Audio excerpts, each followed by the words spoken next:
बस शिव कथा कहती है, भगवान देवादिदेव महादेव का चरित्र कहता है। जितना अपने भरोसे को दृढ़ बनाते चले जाओगे उतना मेरे शंकर के करीब होते चले जाओगे। स्वयं ब्रह्मदेव भगवान शिव को नहीं जान पाए थे।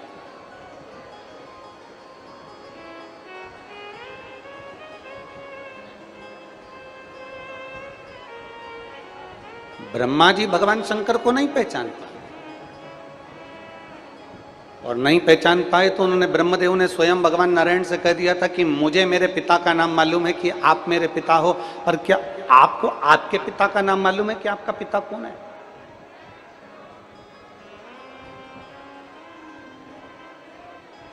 क्या आपको मालूम है कि आपके पिता कौन है? अब जरा विचार करिएगा, भगवान ब्रह्मदेव, भगवान ब्रह्मा स्वयं कह रहे हैं भगवान विष्णु से कि आपके पिता का नाम क्या है, आप स्वयं बताओ। और भगवान देवादिदेव महादेव का नाम लेने में मेरे नारायण पीछे नहीं हटे। मेरे भगवान विष्णु ने उसी समय कह दिया कि मेरे पिता भगवान देवादिदेव महादेव भगवान शिव है।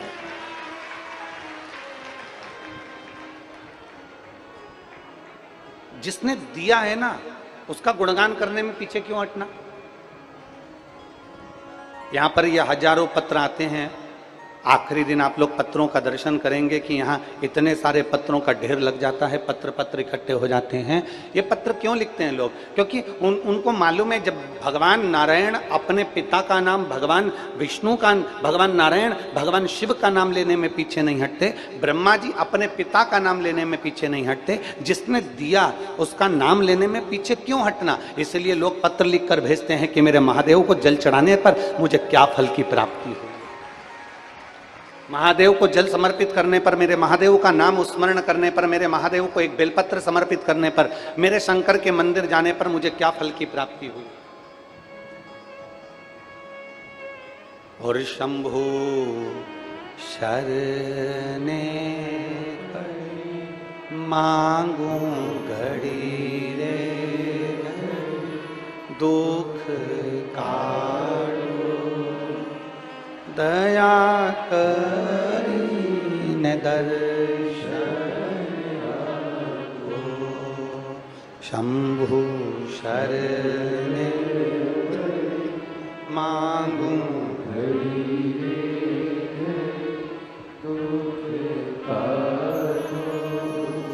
दया करीने दर्शन।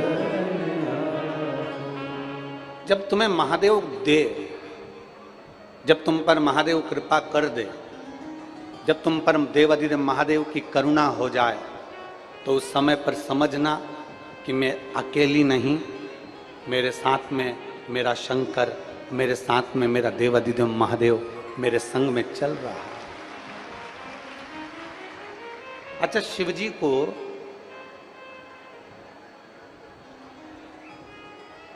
आप लोगों ने एक नाम सुना होगा, अपन सब भगवान शंकर को शिव शंभु भी कहते हैं। क्या बोलते हैं?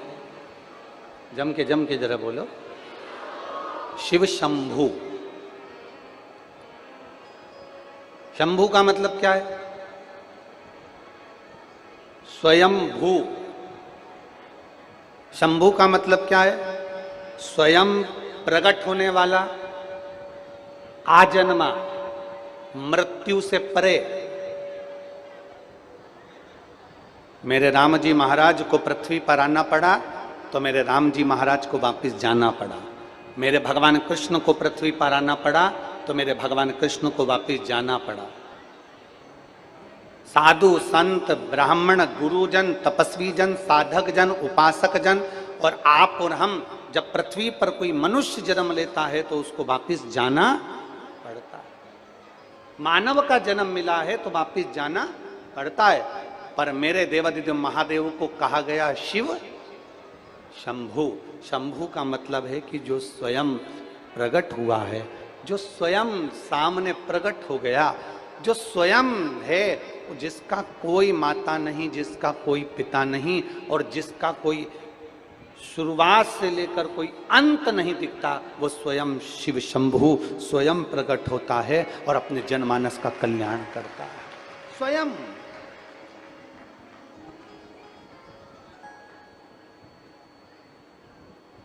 और शंभु शरणे मांगो घड़ी रे दुख दया करने दर्शन, जो स्वयं प्रकट है, जो दुनिया का दुख हरने के लिए हमेशा निरंतर विराजमान है।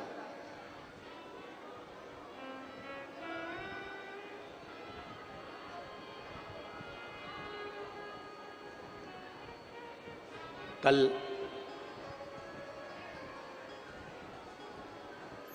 माननीय विधायक जी पटेल जी के साथ में मां नर्मदा जी का पूजन करने के लिए, मां नर्मदा जी की कृपा से, मां नर्मदा जी कहीं इशारा कर कर झाला देकर अपने पुत्र को बुला ली होगी, तो मां की करुणा हुई तो नर्मदा जी का पूजन करने के लिए गए। अब मां नर्मदा जी का पूजन करने के लिए गए, वहां पर विप्र ब्राह्मण श्री श्री रविशंकर जी महाराज जी के सानिध्य में जो आश्रम है, उसी में जो वेदशाला पाठशाला है, वहाँ के विद्वान ब्राह्मणों ने पूजन कराई।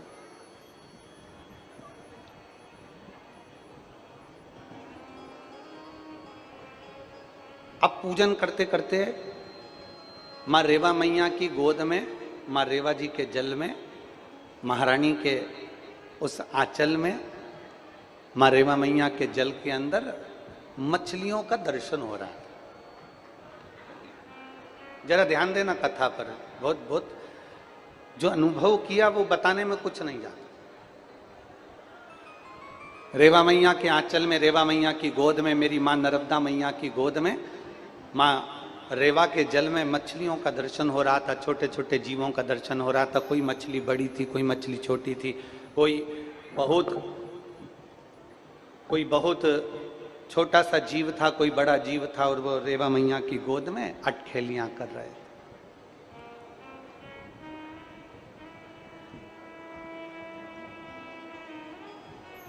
अब मन में ब्राह्मण देवता ने हाथ में पुष्प देकर बिठाया और वो मछलियां, वो जीव दिख रहे थे, तो मन में एक भाव प्रकट हुआ। एक मछली का जन्म हो जाता है तालाब में, एक जीव जंतु का जन्म हो जाता है कुएं के अंदर, एक जीव जंतु का जन्म हो जाता है खड्डे में भरे हुए जल में, एक जीव जंतु का जन्म हो जाता है कहीं तालाब में, कहीं सरोवर में, कहीं नदी में। पर धन्य है मां नर्मदा, धन्य है मेरी मां, जो तेरी गोद में ये जीव भी अगर जन्म लेते होंगे तो ना जाने इन्होंने कितने तप करे होंगे, तब जाकर ये नदी में जन्म लिए हैं, तेरी गोद में।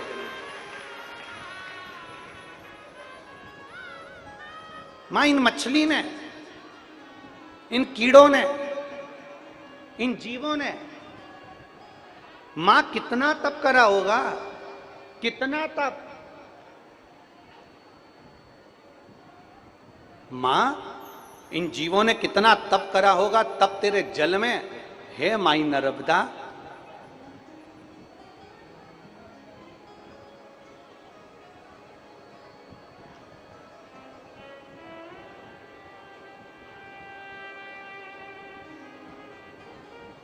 इन जीवों ने कितना तप करा होगा माई नर्मदा, इन जीवों ने कितनी साधना करी होगी और इन जीवों ने कितना तप करा होगा, हे माई नर्मदा, तब जाकर ये जीव तेरे जल में जन्म लिए, तेरे जल में। और अब ये तो हो गई जीव की बात। आप जरा विचार करिएगा कि जितने मां नर्मदा के तट पर ब्राह्मण, संत, साधु, गुरु, तपस्वी, साधक, उपासक और जितने गांव, जितनी बस्तियां, जितने नगर मेरी मां नर्मदा के तट पर बसे होंगे, जरा विचार करना वहां रहने वाले भी कोई साधारण संत से कम नहीं होंगे। उन्होंने कितना तप करा होगा जो माई नर्मदा के तट पर विराजमान हो गए।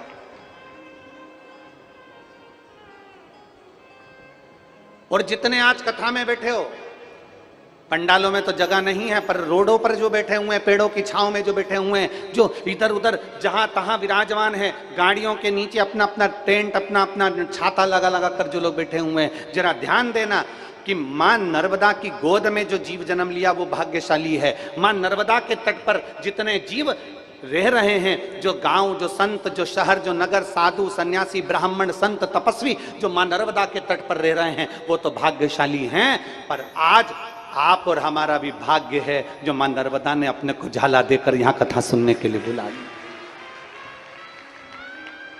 ये आप और हमारा भाग्य है। और जितने आस्था चैनल पर कथा सुन रहे हैं, जितने फेसबुक यूट्यूब पर कथा सुन रहे हैं, जितने सोशल मीडिया पर कथा सुन रहे हैं, वो भी भाग्यशाली हैं जो मां नर्मदा के तट से, ओमकारेश्वर जी की पवित्र भूमि से ये कथा मानधाता राजा की पवित्र भूमि से श्रवण करी जा रही है। और वो राजा मानधाता कोई साधारण नहीं थे, जिनकी ये धरती है, जिनकी ये भूमि है।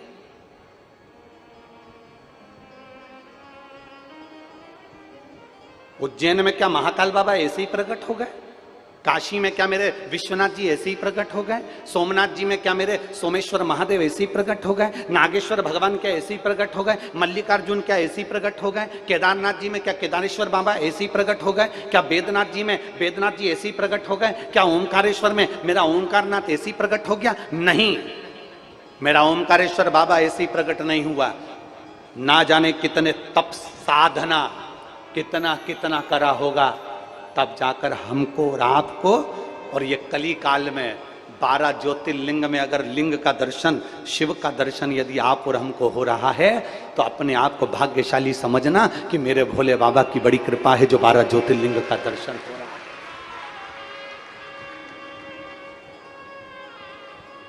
ये हमारा और आपका भाग्य है। एक कथा आती है, ये ओमकारेश्वर की धरा को मानधाता ओमकारेश्वर भी कहते हैं। ओमकारेश्वर वाले जानते होंगे इस बात को। एक पवित्र चरित्र आता है, इच्छावकु वंश में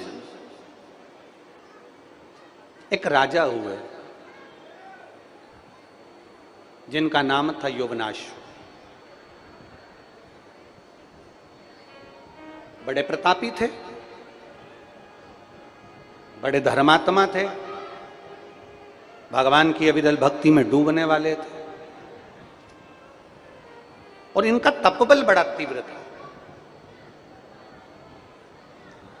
पर मेरा जो देवाधिदेव महादेव है ना, वो बड़ी बड़ी विचित्र विचित्र लीला करते हैं। मेरे शंकर बड़ी विचित्र विचित्र लीला करते हैं, बहुत विचित्र लीला।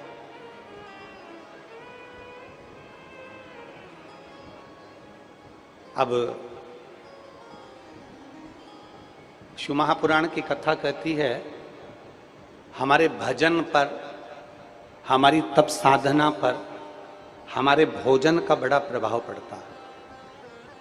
एक लाइन बहुत लोग गुनगुनाते हैं, आज अपन भी गुनगुनाए कि जैसा खाया अन्न, बोलो बोलो जम के बोलो रे निमाड़ वालो, जैसा खाया अन्न वैसा हो गया।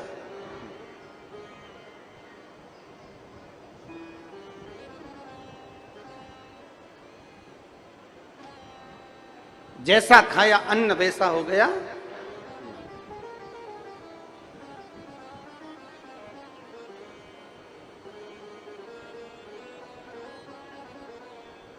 अन्न का प्रभाव।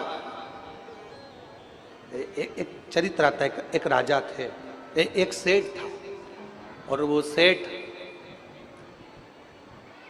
जब सोता तो रात्रि में उसको एक स्वप्न आता कि मेरे घर में पानी टपक रहा। अब ऐसा सपना तो आप लोगों को भी हर कभी आता रहता होगा, कोई ना कोई स्वप्न आप लोग देखते ही रहते होंगे। तो सेठ जी को स्वप्न आया कि मेरे घर में पानी टपक रहा है। अब सेठ जी मन में विचार करते, मैं रोज सोता रोज पानी टपकता दिखता, अब विद्वानों से जाकर उसने पूछा कि महाराज बताओ पानी टपकना कैसा होता है। तो महाराज अब विद्वानों ने कह दिया कि पानी टपकना ऐसा होता है वैसा होता है, सब बता दिया विद्वानों ने, जो विद्वान बता सकते थे उन्होंने बताया। अब एक विद्वान ने पूछा कि ये बताओ कि पानी टपकने का सपना क्या रोज आ रहा है, प्रतिदिन?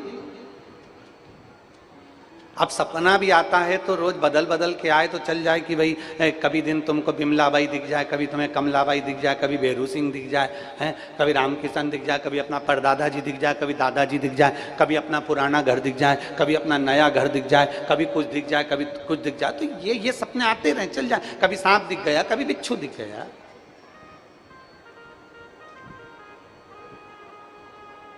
ये सपना तो आता रहता है। एक विद्वान ने पूछा ये बताओ क्या तुमको रोज पानी टपकता हुआ दिखता है? उसने कहा कि हाँ महाराज जी, बस समझ में नहीं आता कि मैं रोज, बस दिन में भी अगर मैं थोड़ी देर लेट गया तो मुझे ऐसा लगता है कि मेरे घर में पानी टपक रहा है। मैं रात को भी सो गया तो सपने में आता है कि पानी टपक रहा है। मेरा अच्छा खासा बंगला, 4 मंजिल की मेरी बिल्डिंग, अब इसमें पानी कहां से टपकेगा गुरुजी, मेरे को समझ में नहीं आया। गुरुजी ने कहा अच्छा अभी जा, मैं तुझे बाद में बताऊंगा, जा। अब वो सेठ जी चले गए और सेठ जी गए तो वो जाते जाते जाते जाते 3-4 दिन बाद फिर वो अपने मित्र को लेकर संत के पास आ गए। गुरुदेव गुरुदेव गुरुदेव। गुरुजी ने पूछा क्या हुआ? कि वो पानी टपक रहा अभी भी। गुरुजी ने पूछा अभी भी पानी टपक रहा? हाँ। पक्का? हाँ। अब गुरुजी ने पूछा एक बात बता, तू रोज तुझे पानी टपकता दिखता है सपने में, अब तू मुझे बता कि तेरे घर में कौन कौन रहता है? तो कहा गुरुजी मेरी पत्नी है, मेरा बेटा है, मेरी बेटी है, मेरे माता है, मेरे पिता है, मेरे घर में नौकर है, चाकर है, सब है। फिर गुरुजी ने पूछा अब ये बता भोजन कौन बनाता है? तो सेठ जी ने कहा एक भोजन बनाने वाली बाई आती है माता जी, और वो भोजन बनाती है। अच्छा ठीक है, भोजन बनाती है वो? हाँ ठीक है। और तू भोजन करता है? बिल्कुल। घर का कोई व्यक्ति भोजन नहीं बनाता? नहीं, मेरी पत्नी परोसती है पर भोजन वो बाई बनाती है, भोजन वो माँ बनाती है। ठीक है।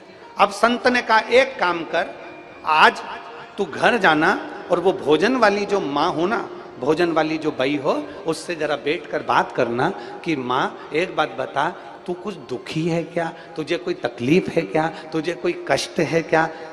उसने कहा इससे क्या होगा महाराज जी?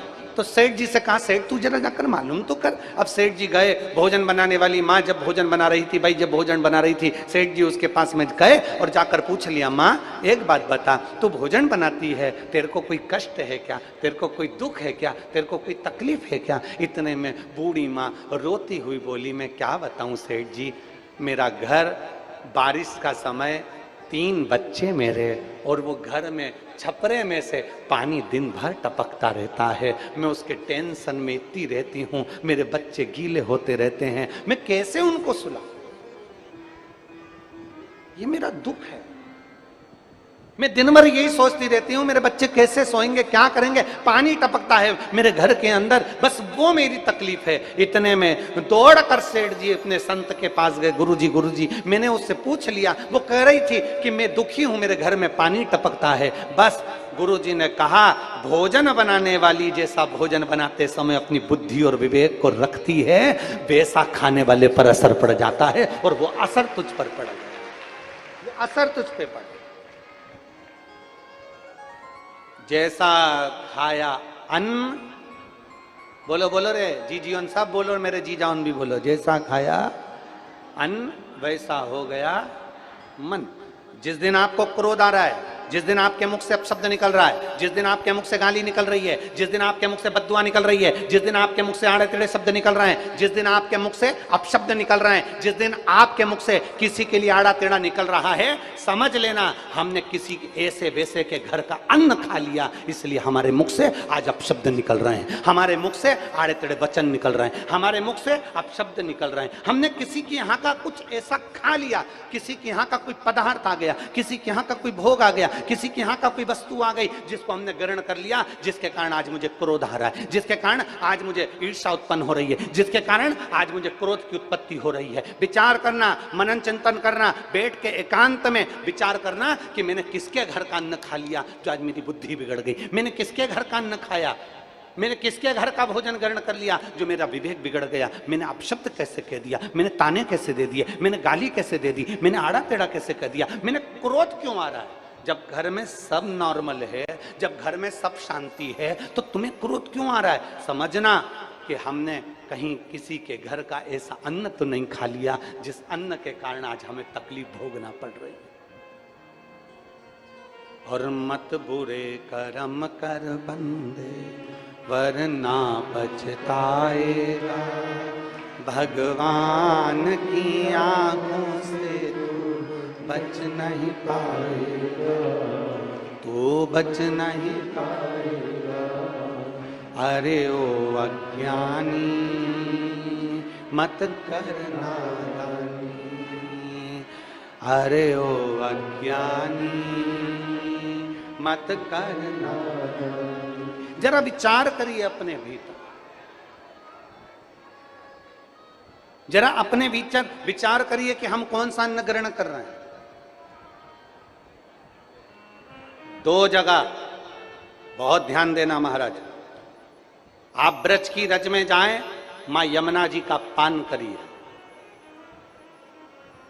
आप मां रेवा के तट पर जाएं, मां नर्मदा जी के जल का दर्शन और पान करिए।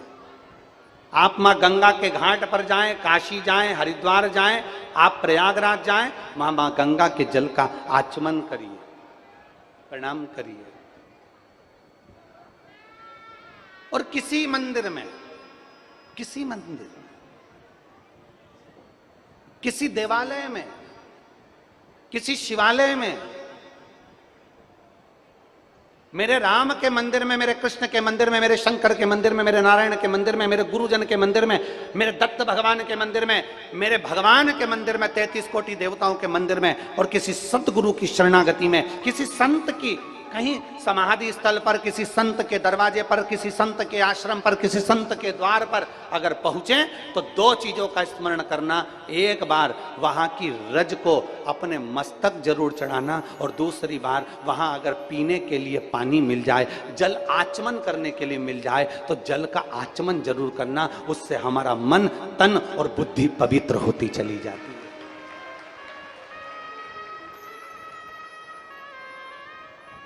उससे हमारा मन, उससे हमारी बुद्धि, हमारा तन पवित्र होते चले जाता है।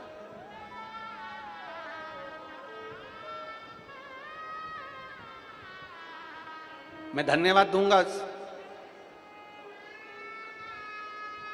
संपूर्ण ओमकारेश्वर के आसपास के सभी ग्रामीण वासियों को। खरगोन, खंडवा, मोरटक्का, चाहे उस पार नर्मदा जी के बसे हुए गांव हों, चाहे इस पार के सारे गांव हों, चाहे वो बूंदी हो, चाहे वो आसपास के सतवास हो, ये हो, सब आसपास के ग्रामीण वासियों को साधुवाद दूंगा कि मां नर्मदा जी के तट पर चल रही इस कथा में ऐसा कोई गांव का व्यक्ति नहीं है जिसने सहयोग नहीं करा। जगह जगह पानी के टैंकर लगा देना, जगह जगह नाद भर कर रख देना, जगह जगह पानी के प्याऊ की व्यवस्था कर देना, जगह जगह पानियों की व्यवस्था कर देना। और ऐसी व्यवस्था का दर्शन कल हमारे हमको किसी ने आश्रम पर सीहोर में मैसेज करा, और मैसेज कर कर कहा कि गुरुजी हम इतनी कथाओं में गए, पर ओमकारेश्वर की कथा में जो गांव के लोगों ने पानी की व्यवस्था और अन्य व्यवस्था करी, ऐसी व्यवस्था कहीं नहीं मिल पाई। धन्य है रे मां रेवा के तट पर रहने वाले ओमकारेश्वर के सारे ब्राह्मण, संत, साधु, सन्यासी, तपस्वी, साधक और सारे ग्रामीण वासियों को नमन करता हूं, प्रणाम करता हूं। मैं इस मां नर्मदा के तट पर रहने वाली मेरी जीजियों के चरणों को दंडवत करके प्रणाम करता हूं, नमन करता हूं कि मेरी बहनों ने अपने अपने घर के दरवाजे अपने अपने आए हुए मेहमानों के लिए खोल दिए। एक बार जोरदार ताली बजाओ मेरी इन बहनों के लिए। बहुत साधु, धन्य है आपको, साधुता है आपको। धन्य है ग्रामीणवासी जिन्होंने ट्रैक्टर, ट्राली, टैंकर सब लगा रखे हैं लाइन से लेकर वहां तक। धन्यता। और मिला ये मानव का जो देह मिला है ना, मानव का जो शरीर मिला है ना, ये बड़ी मुश्किल से मिला है, बड़ी मुश्किल। वो कहते हैं ना अरे मैंने मानव जन्म तुझको हीरा दिया।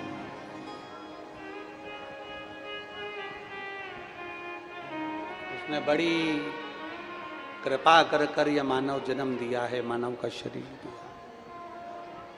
मैंने मानव जन्म तुझको हीरा दिया, तू यूं ही गवाए तो मैं क्या करूं। मैंने मानव जन्म तुझको हीरा दिया, तू यूं ही गवाए तो मैं क्या करूं।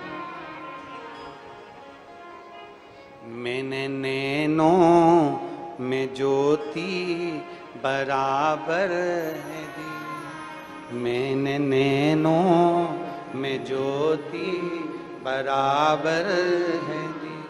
तू गीता ना पढ़ता तो मैं क्या करूं। मैंने मानव जन्म तुझको हीरा दिया, तू व्यर्था गवावे तो मैं क्या, मैं क्या कर सकता हूं। मैंने वाणी, मैंने जिभ्या पे वाणी बराबर की दी, मैंने जिभ्या पे वाणी बराबर की दी। हरि नाम ना जपता तुम्हें क्या करूं, शिव नाम ना जपता तुम्हें क्या करूं। मैंने मानव जन्म तुझको हीरा दिया, तू यूं ही गवा दे तुम्हें क्या, मैं करूं तो करूं क्या, क्या कर सकता। कितनी मिन्नत से, कितनी प्रार्थना से, कितने भाव से, कितने दिल से, कितने निवेदन से, कितने कितने भाव से हाथ पेड़ जोड़कर भगवान ने यह मानव का शरीर दिया, और ये मानव का शरीर हमको मिला, और उस मानव के शरीर को हमने व्यर्थ गंवा दिया। तो उस शरीर का फिर मूल तत्व क्या,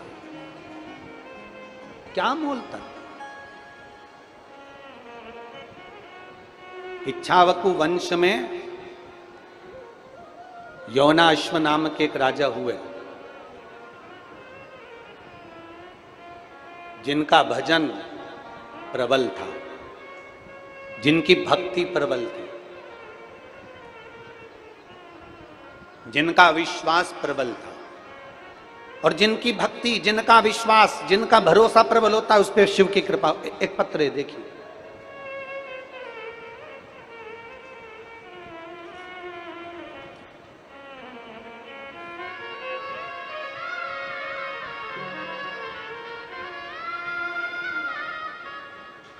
मेरा नाम अनमोल पटेल है, मैं जिला कानपुर की रहने वाली हूँ। कहीं बैठी हैं?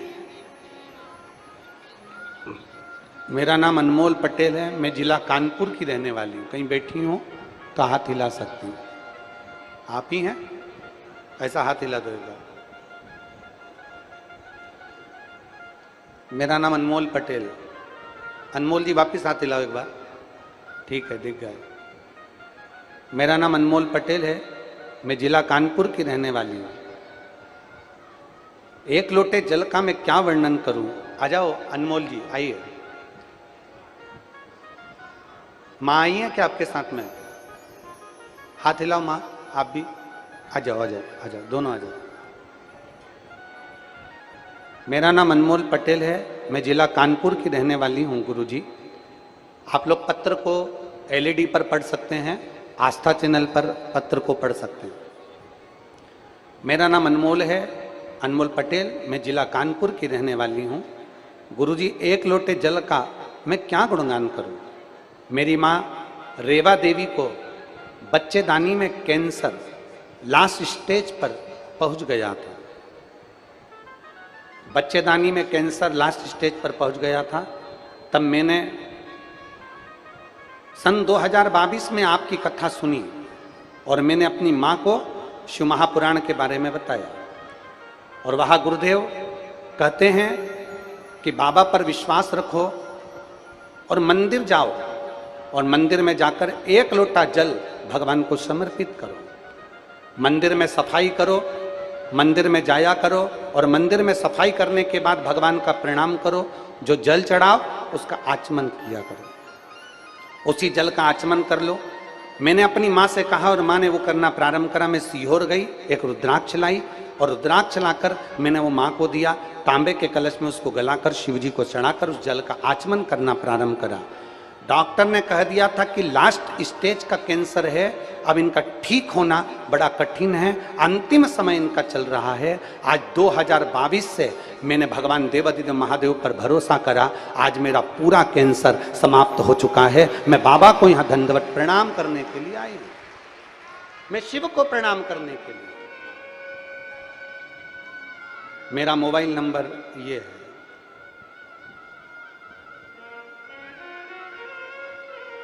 मेरे बाबा ने मेरी लाज रखी 2022 से आज तक मुझे ठीक रखा है, ये शिव। और तेरी कृपा बिना न हिले एक भी अणु, लेते हैं श्वास तेरी कृपा से तनु।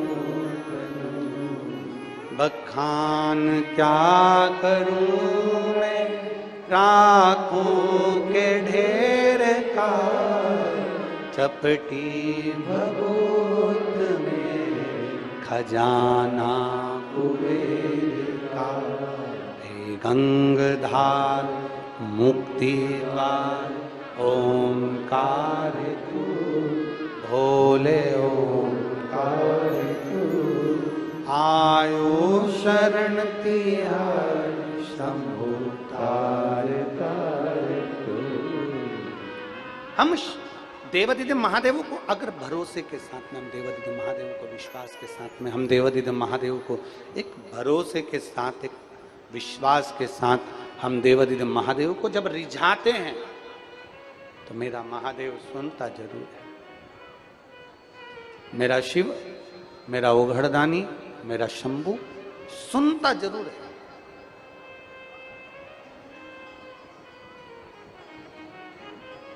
और मेरी जीजियों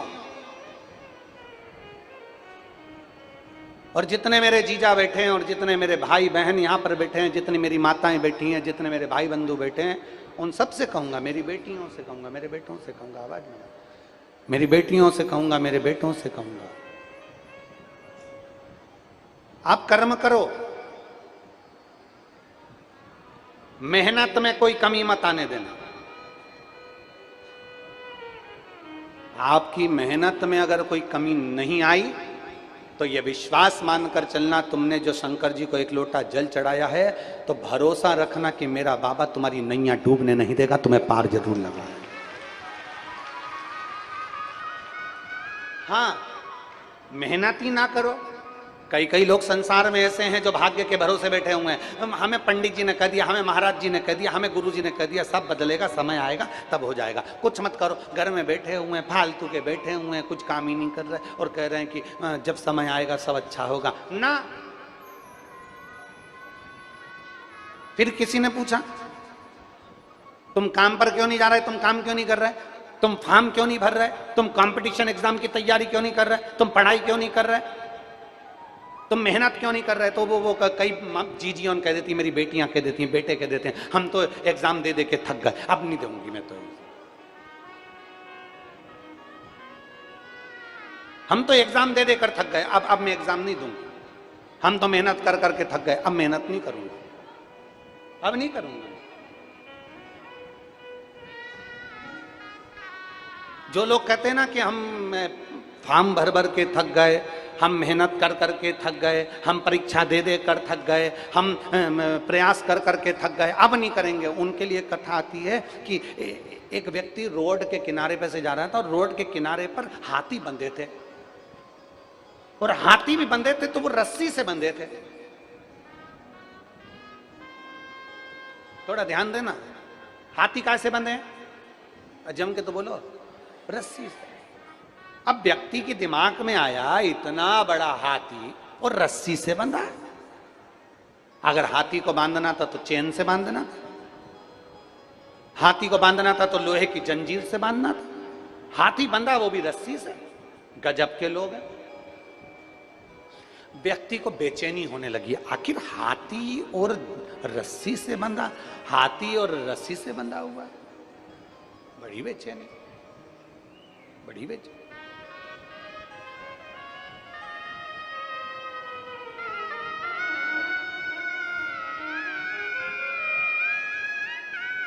शंभू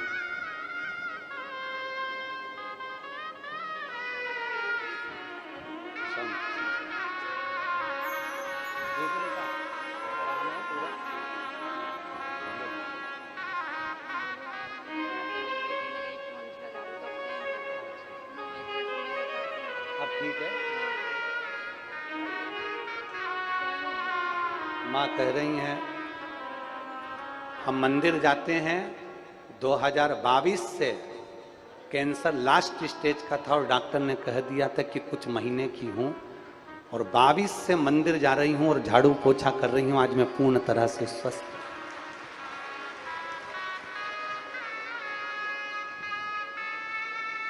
और खाली ना जाता दर से तुम्हारे, मैं भी खड़ी हूँ।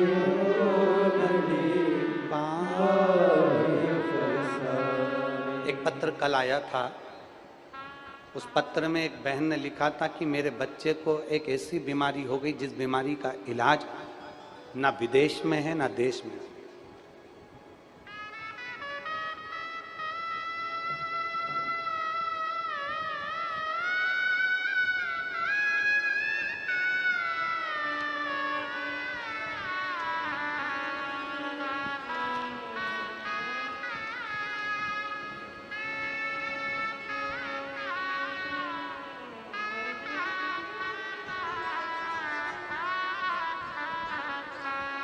जिसने पत्र लिखा था, अगर वो बैठी हो, अपने बच्चे को लेकर आई हैं, जिनके बच्चे को एक बीमारी हो गई थी जिसका इलाज, जिसके कारण पूरे पांव से धीरे धीरे बच्चा चलना बंद कर देता है और शरीर उसका काम करना बंद कर देता है, जिस बीमारी का नाम भी उन्होंने लिखा था।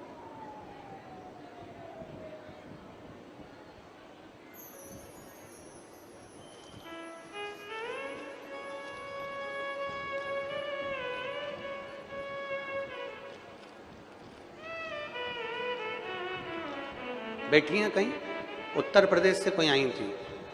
अगर बैठी हो, जिनके बच्चे को एक ऐसी, वो बीमारी का नाम हमारे स्मरण में नहीं आ रहा है, परंतु उन्होंने पत्र में लिखा था, कहीं बैठी हो तो हाथ हिला सकती हैं। अपने बच्चे को भी लेकर आई हैं।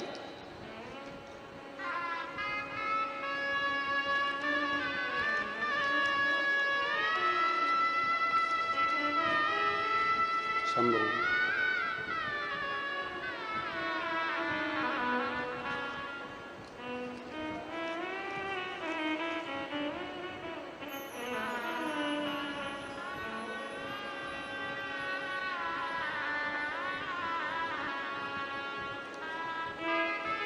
शंभो शरण मानो दुख काटो दया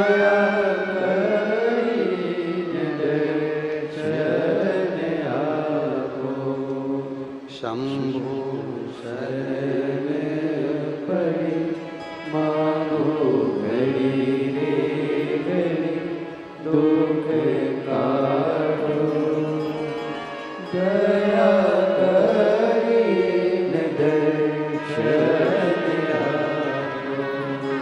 शिव कथा कह रही है, वो पत्र ढूंढना पड़ेगा, बहुत सारे शिव कथा कह रही है, भगवान शंकर का संवाद है।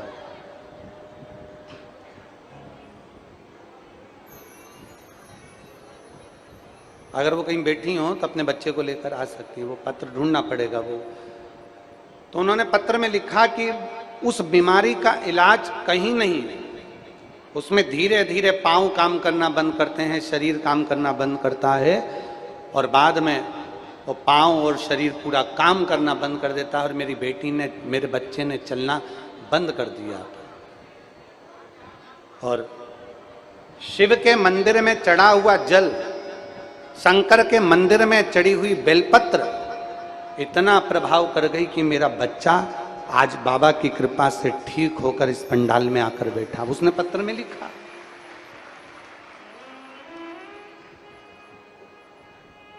कहीं बैठे हो तो हाथ जरूर हिलाइएगा। ये शिव कृपा से हुआ, ये शंकर की, यहां कोई नहीं है। और शिव महापुराण की कथा फिर कहती है, दुनिया के लोगों पर भरोसा करोगे तो एक दिन वो भरोसा टूट जाएगा, पर मेरे महादेव पर भरोसा करोगे तो कभी जिंदगी में नहीं टूटेगा। वो भरोसा टूट ही नहीं सकता।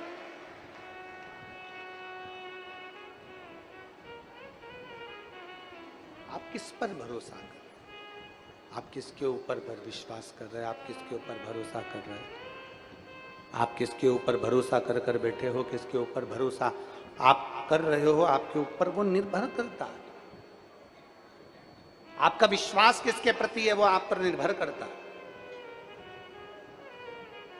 परिवार, नाते, रिश्ते, कुटुंब, कबीला, अपने पराय, ये तो तुम्हारे ऊपर अपशब्द कहेंगे, ताने भी देंगे, गाली भी देंगे, आड़ा टेढ़ा भी कहेंगे। अब आपसे पूछें, आप कहीं जा रहे हो, जाते जाते ऊपर से पेड़ की डाली टूट के नीचे गिर गई तुम्हारे ऊपर, तो तुम क्या करोगे? जम के तो बोलो।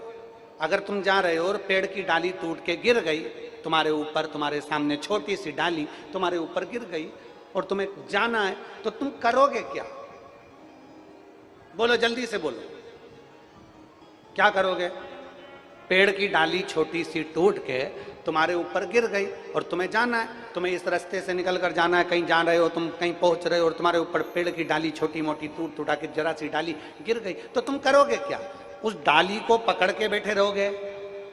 उस डाली को लेकर अपने घर जाओगे? उस डाली को सबको दिखाओगे कि ये डाली में मेरे ऊपर गिरी थी, ये डाली मेरे ऊपर गिरी थी, ये डाली मेरे ऊपर गिरी थी, इस डाली से मुझे चोट लग गई, ये डाली मेरे ऊपर गिरी थी? बोलते जाओ जरा, करोगे? नहीं। क्या करोगे? अगर पेड़ की डाली तुम्हारे ऊपर गिरी है, तुमने वो पेड़ की डाली को उठाकर एक कोने में फेंका और अपन अपनी मंजिल की ओर आगे बढ़ गए, अपने कार्य के लिए आगे बढ़ गए, अपन चलते चले गए, अपन जा रहे, अपन अपनी मंजिल की ओर बढ़ते चले जा रहे। अब तुम में से कोई ऐसा है कि वो पेड़ की डाली को साइकिल पे मान लेगा, मोटरसाइकिल पे मान लेगा, गाड़ी में रख लेगा कि ये डाली मेरे ऊपर गिरी थी, मैं तो रखूंगी इसको, सबको दिखाऊंगी, ये डाली थी जो मेरे ऊपर गिरी थी, ये डाली थी जो मेरे रास्ते को रोक रही थी? नहीं। आपने डाली को उठाया, एक कोने में पटक दिया। आपने डाली को उठाया, एक रास्ते में पटक दिया, और डाली को एक रास्ते में पटक कर आप अपनी मंजिल की ओर आगे बढ़ गए। शिव महापुराण की कथा कहती है, कोई आपको ताना दे रहा है, कोई आपको गाली दे रहा है, कोई आपको अपशब्द कह रहा है, कोई आपकी बुराई कर रहा है, कोई आपकी निंदा कर रहा है, कोई आपको अपशब्द पर अपशब्द कहे, समझ लेना कि ये पेड़ की डाली आपके ऊपर गिरी है, इसको एक कोने में पटको और अपनी मंजिल की ओर आगे बढ़ते चले जाओ, अपने लक्ष्य की ओर आगे बढ़ते। उस व्यक्ति के मन में यह बात प्रश्न में अड़ गई कि हाथी और रस्सी से बंधा हुआ समझ में नहीं आ रहा है। हाथी को तो सांकल से बांधना था, हाथी को तो जंजीर से बांधना था, हाथी को तो चेन से बांधना था, फिर हाथी रस्सी से कैसे बंध गया? अब उस व्यक्ति के बुद्धि में यह बात जम नहीं रही थी, तो उसने हाथी के महावत से पूछा, महावत जी, ओ महावत जी। महावत आए। महावत ने पूछा, क्या बात है भैया, ये बताओ, इतना बड़ा विकराल हाथी रस्सी से बंधा हुआ है, समझ में नहीं आ रहा ये कैसे हो सकता है? महावत ने जो बात कही वो बात तुम्हारे दिल में लगना चाहिए। जो महावत ने कही, महावत ने कहा, ये हाथी जब छोटा था ना बच्चा, तब हम इसको रस्सी से बांध कर रखते थे, इसके पाँव को भी रस्सी से बांध कर रखते थे, इसके गले को भी रस्सी से बांध कर रखते थे। जब ये छोटा था रस्सी तोड़ नहीं पाता था, धीरे धीरे बड़ा होते चले गया, हाथी को लगने लगा ये रस्सी मैं तोड़ नहीं पाया, तो हाथी को ऐसा अनुभव होने लगा कि अब ये रस्सी कभी भी मुझसे टूटने वाली नहीं है, इसलिए हाथी रस्सी से बंध कर रहने लगा। हाथी को यह लगने लगा कि रस्सी मुझसे नहीं टूटेगी, क्योंकि बचपन से उस रस्सी को बांध कर रखा था। एक बार तुमने एग्जाम दिया, सफल नहीं हुए, दूसरी बार एग्जाम दिया, सफल नहीं हुए, एक बार कंपटीशन एग्जाम में बैठे, सफल नहीं हुए, एक बार परीक्षा में बैठे, सफल नहीं हुए। तुमने सोच लिया अब मुझसे नहीं होगा, यह काम तो मुझसे होने वाला नहीं, मैं सीए तो कर ही नहीं सकता, मैं इंजीनियरिंग की पढ़ाई तो कर ही नहीं सकता, मैं डॉक्टर तो बन ही नहीं सकता, मैं कलेक्टर तो बन ही नहीं सकता। अर्थात तुम एक बार प्रयास करे, दूसरी बार तुमने प्रयास करा, तुमने विचार करा ये तो मुझसे होगा ही नहीं, क्योंकि तुम हाथी की तरह हो गए कि रस्सी अब मुझसे टूटेगी नहीं। आखिरी तक हाथी उस रस्सी से बंधा रहता है और हाथी ये भ्रम में जीता है कि रस्सी मुझसे नहीं टूटेगी। हाथी अगर बड़ा हो गया था, एक बार प्रयास करता, रस्सी टूट जाती और हाथी आगे बढ़ जाता। उसी तरह तुम भी एक बार एग्जाम देते रहते और एक मेहनत दृढ़ता से कर लेते तो आप भी कंपटीशन एग्जाम में पास होकर अग्रण्य बढ़ जाते। पर हर व्यक्ति के चित्त में ये लगा हुआ है मुझसे तो ये होगा ही नहीं, हमारे बस का तो, अरे बोलो बोलो जम के बोलो, हमारे बस का तो यही, मैं तो ये कर ही नहीं सकती। एक बहू में और एक सास में बहुत अंतर होता है। बहू कह देती है मैं ये नहीं कर सकती और सास कह देती है मैं करके बताती। दोनों में अंतर है। बहू कह रही है मेरे बस का नहीं है और सास कह रही है मैं करके दिखाती हूँ। बेटा कह रहा है पापा ऐसा नहीं हो सकता और बाप कहता है तो चिंता मत कर, मैं भी थारा बाप हूं, मैं करके बताऊंगा, और बाप करके ही बता देता है।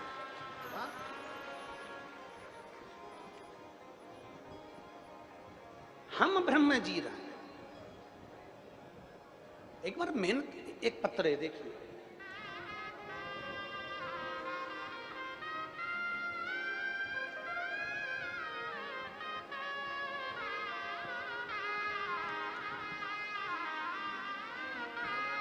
मैं रजनी काग रतलाम से यहां आई हूं। रजनी काग, कहीं बैठी हो तो हाथ हिलाइएगा। रजनी जी आप ही हैं, हाथ हिला दो एक बार। श्री शिवाय नमस्तु।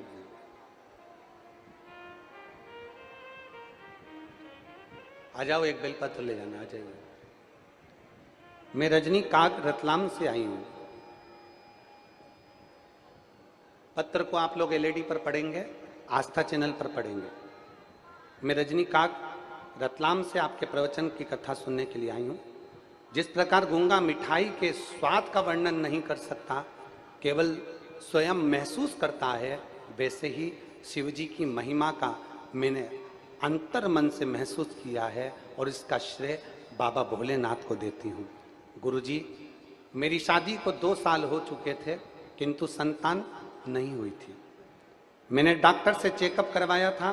बच्चेदानी में गठान होने के कारण डॉक्टर ने मुझे साफ शब्दों में कह दिया था कि आप कभी मां नहीं बन सकती। मैंने भोलेनाथ पर विश्वास करा। रतलाम के पास बिलपाक गांव में विरूपाक्ष महादेव के मंदिर में मैंने बाबा देवाधीन महादेव की खूब अर्चना करी, बाबा से विनती करी और बाबा से निवेदन कर कर शंकर जी की आराधना करी, जल चढ़ाया, शिव की आराधना करी, बेलपत्र का प्रयोग करा, आंकड़े की जड़ प्रयोग करा। गर्भ ठहर गया और डॉक्टर ने कह दिया कि तुम्हारे गर्भ में बच्चा नहीं है, 1 किलो की गठान है। अब फिर जब 1 किलो की गठान, अब करे तो करे क्या, मैं बाबा का क्या वर्णन करूं गुरुदेव। बाबा की ऐसी कृपा हुई कि समय के अनुसार गर्भ में जो बच्चा था उसने जन्म लिया और जन्म लेने के बाद जब कठान की सोनोग्राफी दूसरी बार 6 महीने के पश्चात, बच्चे के जन्म के बाद जब दूसरी बार सोनोग्राफी कराई गई तो जो 1 किलो की गठान थी वो भी पूरी गल चुकी थी। मैं बाबा को यहां धन्यवाद देने के लिए, मैं शिव को धन्यवाद देने के लिए। अब ये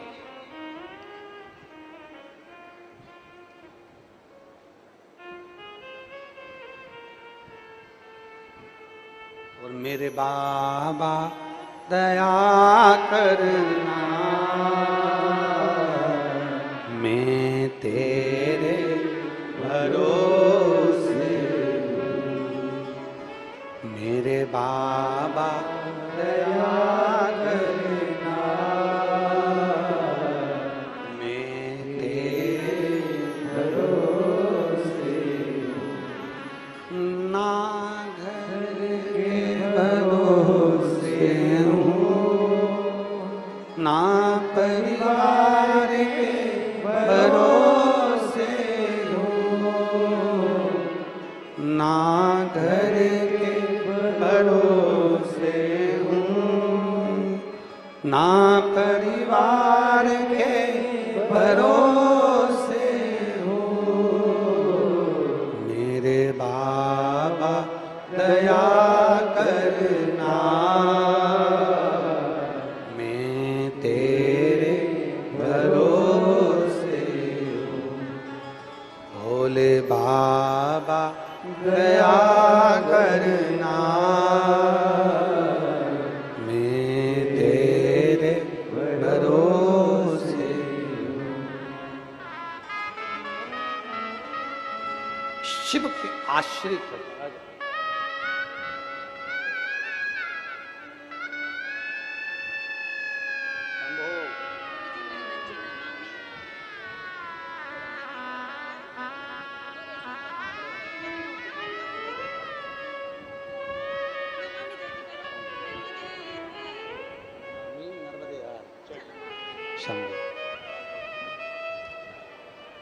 हम उसके आश्रित हो जाएं। और जिस दिन शिव महापुराण की कथा कहती है, जिस दिन हम उसके आश्रित हो गए, फिर हमें किसी के आश्रय में जाने की जरूरत नहीं पड़ेगी। वो सब संभाल, सब हमारे सुख को, हमारे दुख को, हमारे जीवन की सभी उलझनों को वो संभाल। अपने कर्म करने में पीछे मत हटो। एक बार मेहनत कर कर देखिए, लगन लगा कर देखिए।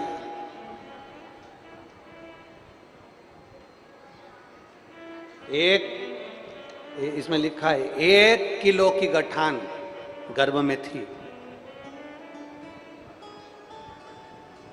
विश्वास करिए, डॉक्टर शंकर का एक रूप होता है, डॉक्टर शिव का एक रूप है। और शिव महापुराण की कथा कहती है डॉक्टर शंकर का एक रूप होता है।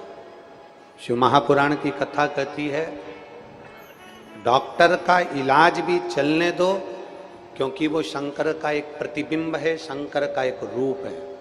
और साथ में महादेव पर तुम्हारा भरोसा, 1 लोटा जल और 1 बेलपत्र चढ़ा हुआ, निरंतर बाबा से मांग कर औषधि के रूप में पाते, उससे विनय करते, उससे निवेदन करते रहो।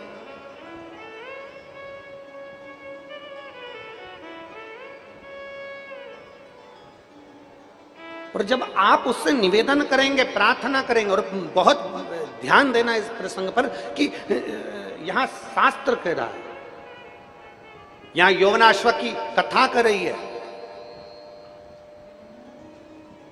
राजा यौवनाश्व शंकर जी पर इतना भरोसा करते थे, इतना विश्वास करते थे, शिव जी पर इतनी दृढ़ता थी उनकी, पर एक कमी थी यौवनाश्व के यहाँ, उसकी आंख में एक बार आंसू आ गए। और आंसू आए तो उसकी पत्नी ने पूछ लिया, रानी ने पूछ लिया यौवनाश्व से कि तुम्हारी आंख में जल।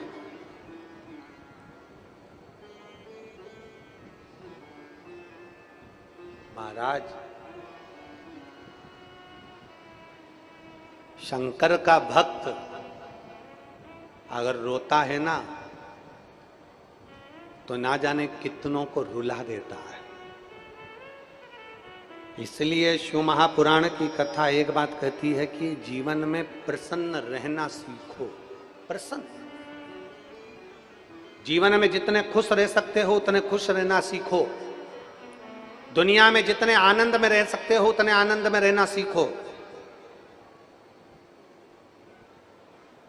आपकी खुशी को कोई छुड़ा ना दे, आपकी प्रसन्नता को कोई छुड़ा ना दे।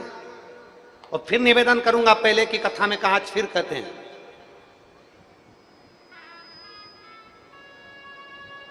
एक घंटे की खुशी चाहिए तो एक झपकी ले लो।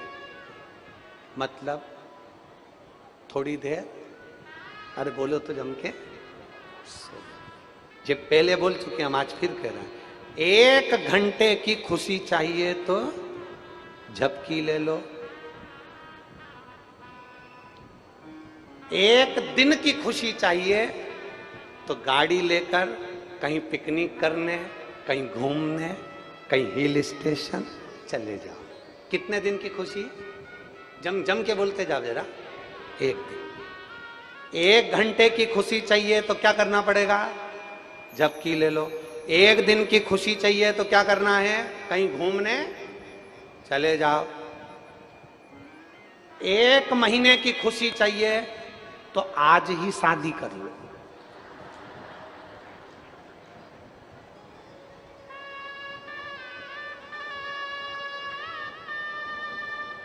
कितने महीने की? फिर से बोलो। एक घंटे की खुशी चाहिए तो क्या करना पड़ेगा? झपकी ले लो। एक दिन की खुशी चाहिए तो क्या करना पड़ेगा?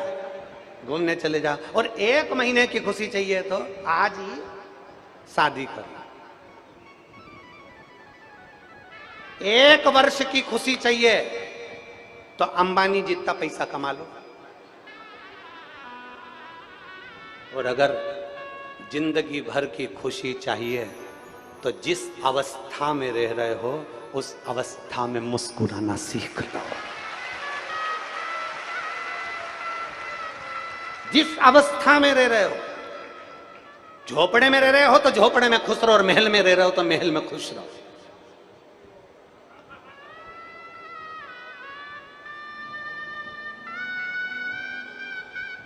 जिस स्थान पर जैसा समय मिल जाए, जैसी घड़ी, जैसा पल मिल जाए, वैसे रहना खुश।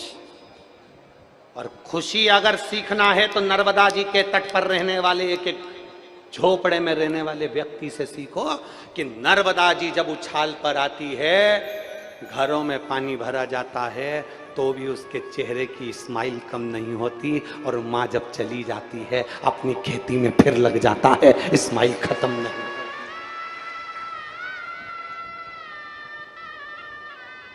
हंसना सीखना है तो पहाड़ पर रहने वालों से सीखो, उत्तराखंड में रहने वालों से, हिमाचल में रहने वालों से सीखिए कि उत्तराखंड में बर्फ गिरती है, पानी गिरता है, पहाड़ गिरते हैं, उसके बाद भी वहां पर रहने वाले एक एक, उत्तराखंड में रहने वाले, हिमाचल में रहने वाले एक एक भाई से, एक एक बहन से मिलकर देखना उसके चेहरे की प्रसन्नता कितनी होती है। वो कितनी स्माइल में, कितनी प्रसन्नता में बात करती है, उसके चेहरे पर सल नहीं आता। क्यों? क्योंकि उसको मालूम है ये तो उपद्रव चलता रहेगा, ये सब कुछ तो होता रहेगा। पानी भी गिरेगा, पहाड़ भी गिरेगा, पर्वत भी गिरेगा, लोग कहेंगे भी, गाली भी देंगे, अपशब्द भी कहेंगे, ताने भी देंगे, कुछ होगा, उछाल भी आएगा, ये भी होगा, सब कुछ होगा। पर फिर निवेदन है, एक घंटे की खुशी चाहिए तो क्या करना पड़ेगा? जम के बोलो जरा। एक झपकी ले लो। एक दिन की खुशी चाहिए तो घूमने चले जाओ। एक महीने की खुशी चाहिए, क्या कर लो? शादी। एक महीने की खुशी होती है शादी में। शादी का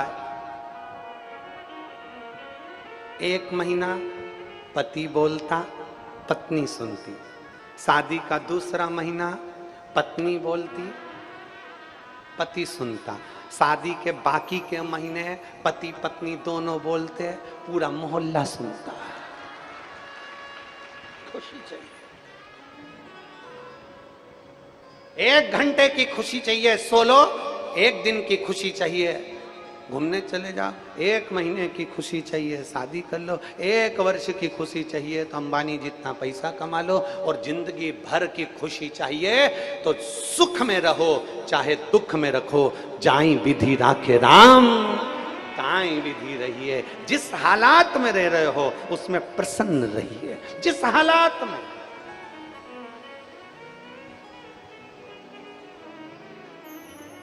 और मेरे भोले तेरा सहारा है, मेरे भोले तेरा सहारा है, मेरी नैया का तू किनारा है, मेरी नैया का तू किनारा है, मेरे बाबा तुझे पुकारा है, मेरे बाबा तुझे पुकारा है, मेरी नैया का तू किनारा है, मेरी नैया का तू किनारा।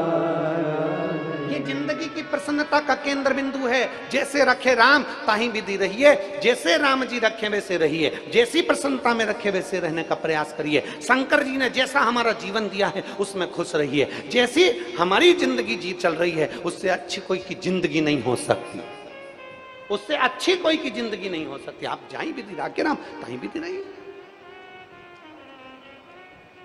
प्रसन्नता का जीवन जियो।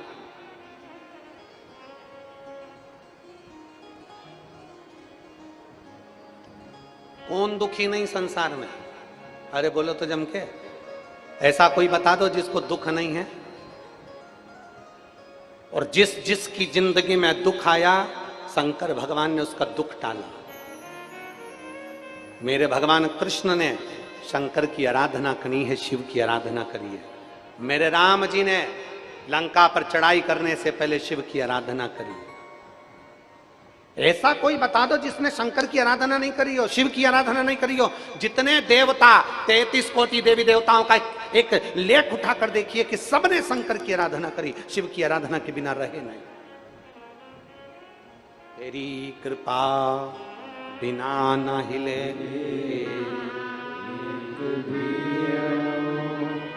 आप छोड़ो उसके ऊपर, वो सब जानते। और महाराज होना भी यही चाहिए। हम तो बाबा के भरोसे चलते हैं, हम तो बाबा के भरोसे चलते हैं। ये दुनिया वाले जलते हैं, ये दुनिया वाले जलते हैं। हम तो बाबा के भरोसे चलते हैं, हम तो बाबा के भरोसे चलते हैं। भोले बाबा के भरोसे चलते हैं, भोले बाबा के भरोसे चलते हैं। ओंकार बाबा के भरोसे चलते हैं, ओंकार बाबा के भरोसे चलते हैं। हम तो बाबा के भरोसे चलते हैं, हम तो बाबा के भरोसे चलते हैं। ये दुनिया वाले जलते हैं, ये दुनिया वाले जलते हैं, ये दुनिया वाले जलते हैं, ये दुनिया वाले जलते हैं। हम तो बाबा के भरोसे चलते हैं, हम तो बाबा के भरोसे चलते हैं।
मिलना सिखाया, सब भक्तों से मिलना सिखाया, सब भक्तों से मिलना सिखाया, सब भक्तों से मिलना सिखाया। हम तो सीना तान के चलते हैं, हम तो सीना तान के चलते हैं, ये दुनिया वाले डरते हैं, ये दुनिया वाले जलते हैं। हम तो बाबा के भरोसे चलते हैं, हम तो बाबा के भरोसे चलते हैं।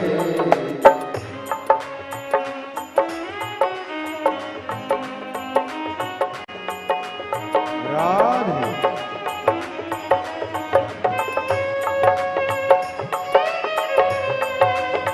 राधे।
के सहारा नाती कहाए, बन के सहारा नाती कहाए, वन के सहारा नाती कहाए, बन के सहारा नाती कहाए। हम तो इनके भरोसे पलते हैं, हम तो इनके भरोसे पलते हैं, ये दुनिया वाले जलते हैं, ये दुनिया वाले जलते हैं। हम तो बाबा के भरोसे चलते हैं, हम तो बाबा के भरोसे चलते हैं।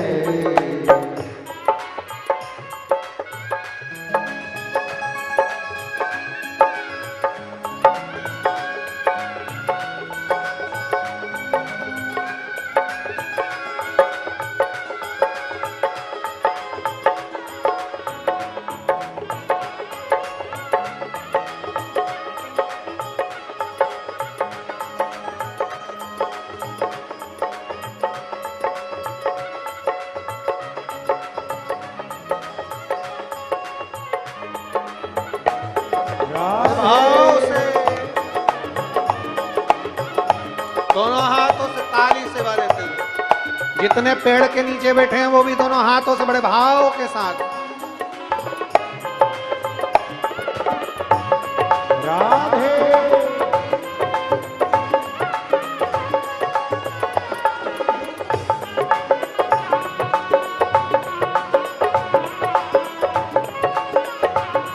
हरि बोल।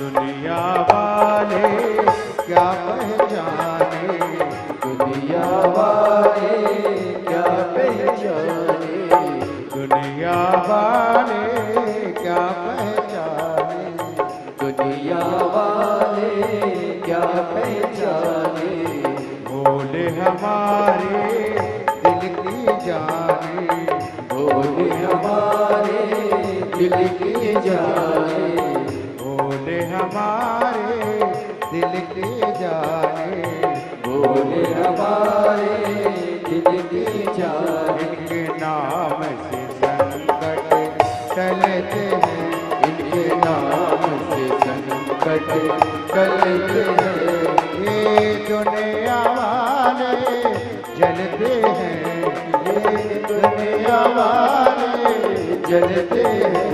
हम तो बाबा के भरोसे चलते हैं, हम तो बाबा के भरोसे चलते हैं, भोले बाबा के भरोसे चलते हैं, भोले बाबा के भरोसे चलते हैं। हम तो बाबा के भरोसे चलते हैं, हम तो बाबा के भरोसे चलते हैं, हम तो बाबा के भरोसे चलते हैं, हम तो बाबा के भरोसे चलते हैं, भोले बाबा के भरोसे चलते हैं, भोले बाबा के भरोसे चलते हैं, शंभू बाबा के भरोसे चलते हैं, हम तो बाबा के भरोसे चलते हैं, मेरे बाबा के भरोसे चलते हैं, तो बाबा के भरोसे चलते हैं।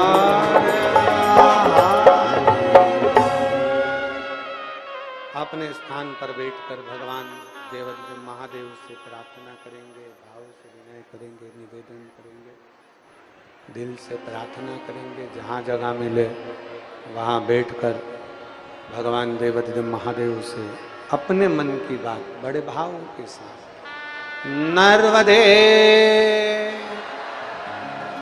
जहाँ जगह मिले वहाँ बैठकर बड़े भाव से विनय करिए, प्रार्थना करो। जिस प्रार्थना के लिए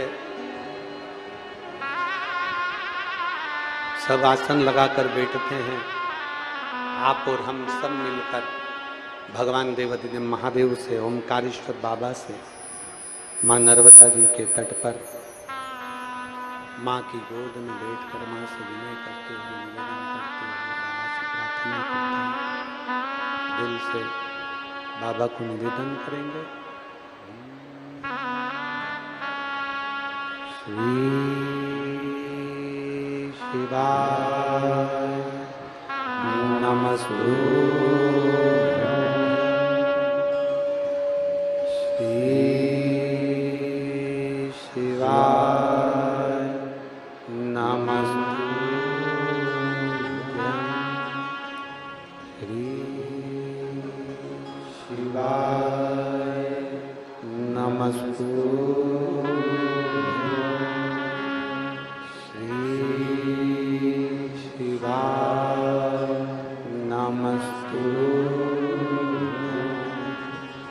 श्री शिवाय नमस्तुभ्यं, भोला सब दुख काटो, ओ भोला सब दुख काटो, शिव शंकर जपो तेरी माला, भोले बाबा जपो तेरी माला, भोला सब दुख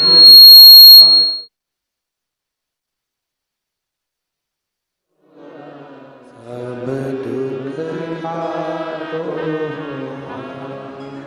वेश है मंगलकारी,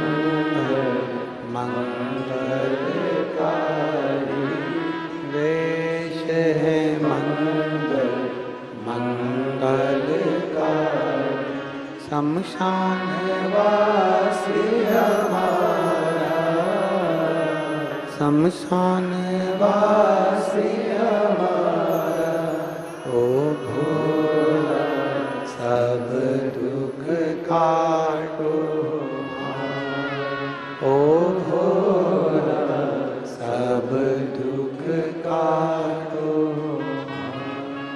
भगवान देवाधिदेव महादेव त्रिकालदर्शी कैलाश निवासी भगवान शिव जो संपूर्ण विश्व का कल्याण करने वाले हैं, ऐसे मेरे देवाधिदेव महादेव से विनय कथा कर रही है। शिव महापुराण की कथा वर्णन करती है, यौवना अश्व राजा बड़े धार्मिक और भगवान शिव के प्रति जागरूक, परंतु एक दुख, उनकी आंखों में आंसू आ गया और उनकी धर्मपत्नी ने पूछ लिया कि तुम रो रहे? शंकर का भक्त रोए ये अच्छी बात नहीं है।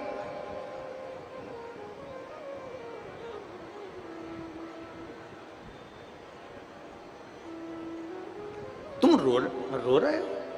हाँ। क्यों? यौवना अश्व ने कहा कि मेरे रोने का कारण केवल इतना है कि मेरे घर संतान की प्राप्ति नहीं है, मेरे घर में औलाद नहीं है।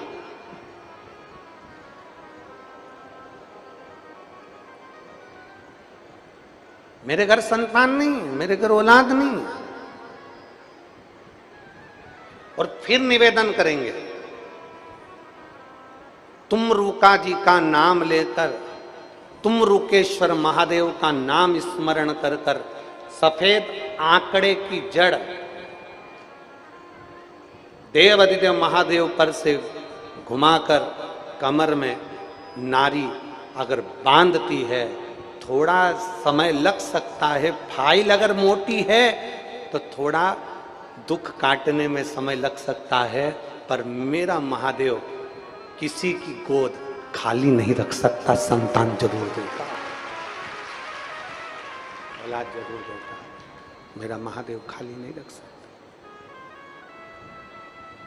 और जो निवेदन, जो प्रार्थना हम करते हैं, वो निवेदन, वो प्रार्थना आप भी रोज करा करो। हे भोलेनाथ, किसी बड़ी मुश्किल से शिव पुराण में होती है, बहुत मुश्किल से, और इतनी मुश्किल से ये शिव महापुराण की कथा मिलती है।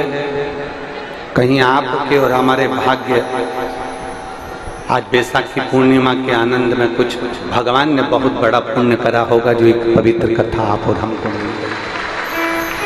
सुनो, पार्वती जी स्वयं भगवान शंकर से प्रार्थना कर रहे हैं। मां गौरी भगवान शंकर से निवेदन कर रहे हैं कि मान लो कोई कारणवश किसी व्यक्ति की माता प्राण छोड़ देती, बहुत सावधानी से सुनना, गौरी शंकर शिव पुराण है, सावधानी से और दिल लगाकर सुनिए। मान लो अगर किसी बच्चे की माता प्राण छोड़कर चली जाती है, किसी का पिता प्राण छोड़कर चला जाता है, उसका कोई है ही नहीं, तब उस जगह पर उसका भरण पोषण करने वाला कौन हो, उसको संभालने वाला कौन संभालेगा? भगवान देवाधिदेव महादेव मां गोरा को इस प्रश्न का उत्तर देने से पहले मौन हो जाता है, चुप स्तुप्त हो। और शिव जी एकदम मौन हो गए, शंकर भगवान एकदम स्तुप्त हो गए। मौन होकर मेरे देवाधिदेव महादेव बैठ गए। कुछ क्षण के बाद भगवान शंकर ने माता पार्वती जी से कहा, पार्वती चलो मैं तुम्हें कैलाश पे से उतार कर आज काशी की यात्रा कराता है।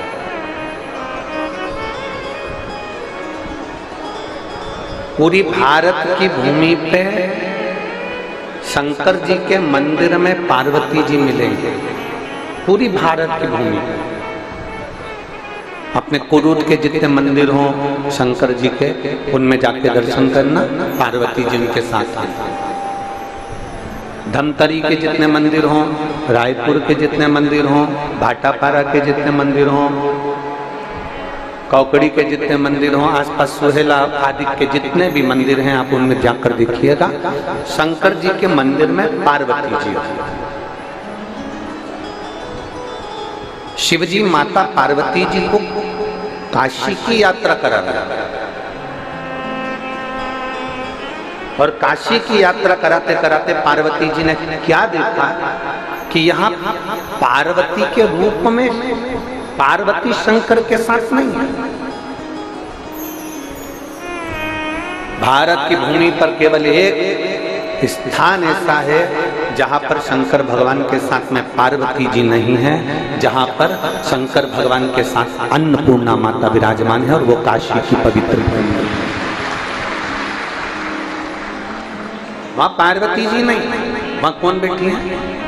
जम के बोलो जरा, अन्नपूर्णा माता। वहां अन्नपूर्णा माता विराजमान, वहां अन्नपूर्णा माता, पार्वती जी नहीं बैठी। मां माता पार्वती जी का स्थान नहीं, वहां अन्नपूर्णा का स्थान।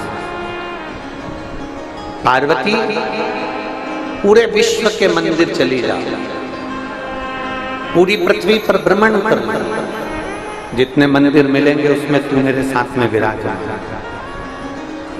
और केवल एक स्थान काशी, जहां पर लोग मुझे विश्वनाथ कहते हैं। कौन सा नाथ है? विश्व। जहां मुझे लोग विश्वनाथ कहते हैं, केवल दुनिया में केवल एक मंदिर ऐसा है विश्वनाथ का जहां पार्वती नहीं अन्नपूर्णा बैठी है। उसका कारण केवल इतना सा है, पार्वती जब किसी के माता पिता परिवार कुटुंब नाते रिश्ते सब छोड़ देते हैं, तब भगवान शंकर कहते हैं जन्म पृथ्वी पर मैंने मनुष्य को दिया। एक बच्चा भी जन्म लिया है तो मेरी मर्जी से हुआ। एक स्त्री ने जन्म लिया, एक पुरुष ने जन्म लिया, एक जानवर ने जन्म लिया, एक पशु ने जन्म लिया, एक जीव ने जन्म लिया, एक पशु ने जन्म लिया, एक पक्षी ने जन्म लिया, वो मेरे बल पर लिया। तो भगवान शंकर कहते हैं मुझे लोग विश्वनाथ कहते हैं। विश्वनाथ का मतलब है कि विश्व में जन्म लेने वाला कोई अनाथ नहीं होता, उसका नाथ शंकर होता है, उसका नाथ शिव होता, उसका नाथ ओगड़दानी होता। पार्वती यहां पर आप पार्वती बनकर नहीं बैठे, पार्वती आप यहां पर क्या बनकर बैठी हो? जम के बोलो जरा, अन्नपूर्णा। यहाँ आप पार्वती बनकर नहीं बैठी, आप यहाँ अन्नपूर्णा बनकर बैठी। अन्नपूर्णा का मतलब होता है कि संसार में मनुष्य भूखा उठता जरूर है, पर अन्नपूर्णा तू मेरे साथ विश्वनाथ के पास में बैठी है, इसलिए संसार का कोई मनुष्य भूखा सोता नहीं है। तो भूखा नहीं सोए, भूखा तो सो ही नहीं सकता।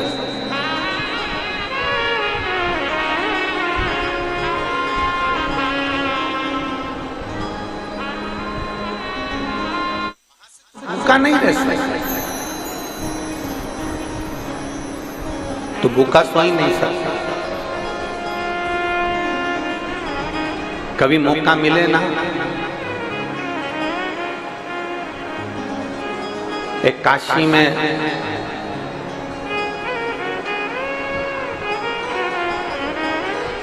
दीपावली के दूसरे दिन अन्नपूर्णा का खजाना लुटाया दिया जाए। और कभी मौका मिले तो कुबेरेश्वर धाम पर, जिसका नाम कुबेर भंडारी है, कुबेरेश्वर है सीहोर में, कभी मौका मिले तो दीपावली के दूसरे दिन वहां से भी खजाना दिया जाता है। ये दोनों खजाने एक ऐसे खजाने हैं जिसको लाल वस्त्र के अंदर अपनी अलमारी में अगर रखा जाए, कंगाल से कंगाल व्यक्ति भी एक न एक दिन धनपति होता है। तो केवल एक ही दिन मिलता है।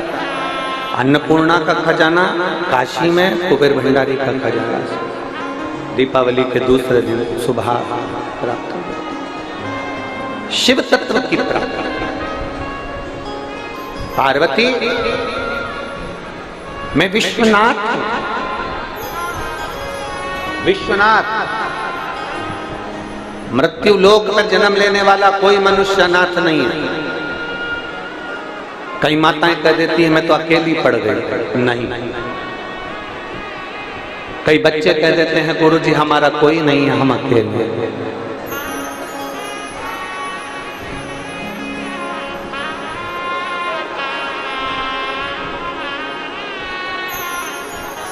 कई जगह पर लिखा रहता है अनाथालय,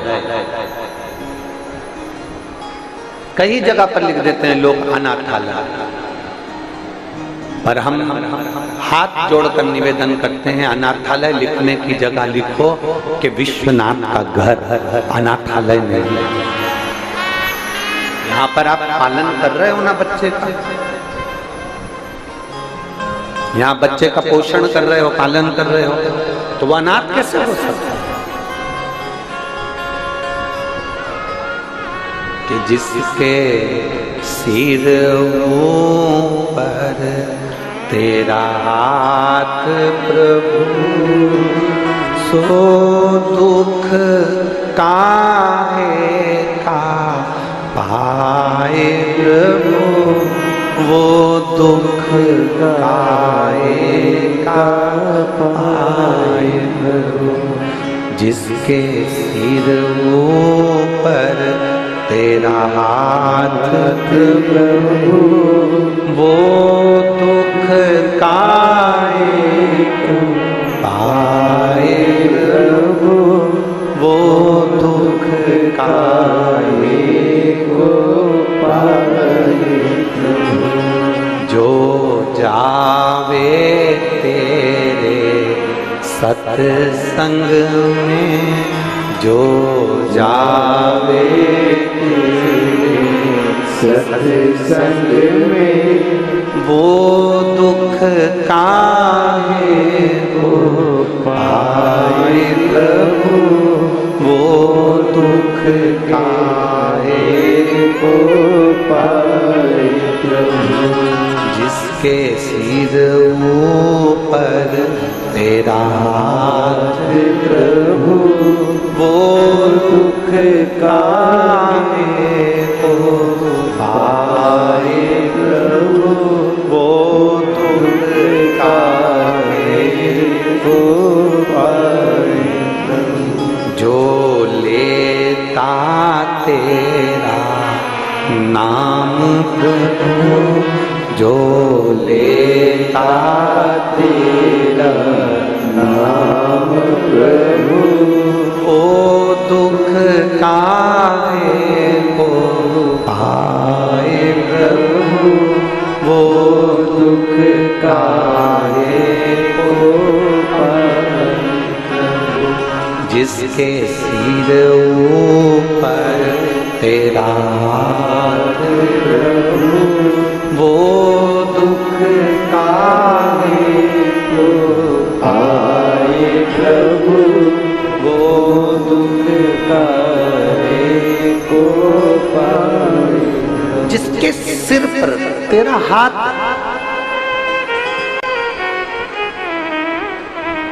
जिसके सिर ऊपर तू बैठा है, जिसके मस्तक पर तेरा हाथ रखा हुआ, वो दुख कैसे पा सकता है? मेरी जीजियों, मेरे जीजाओं, मेरी बेटियों, मेरे बेटाओं, मेरी माताओं, मेरे भाई, मेरे बंधु, ध्यान। फ्रिज के अंदर मिठाई रख दो, सड़ेगी क्या?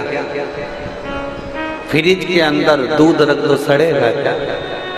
मलाई रख दो, सड़ेगी? श्रीखंड रख दो सड़ेगा, सब्जी रखा सड़ेगा नहीं, फ्रिज के अंदर रखा है तो नहीं सड़ेगा, फ्रिज के बाहर होगा तो इतनी तेज गर्मी पड़ रही है वो सड़ा दे। उसी तरह ये शिव महापुराण का पंडाल नहीं है, ये फ्रिज है, इसके अंदर जो आकर बैठ जाता है वो संसार में सड़ता नहीं है। ये कथा का पंडाल नहीं, ये फ्रिज है।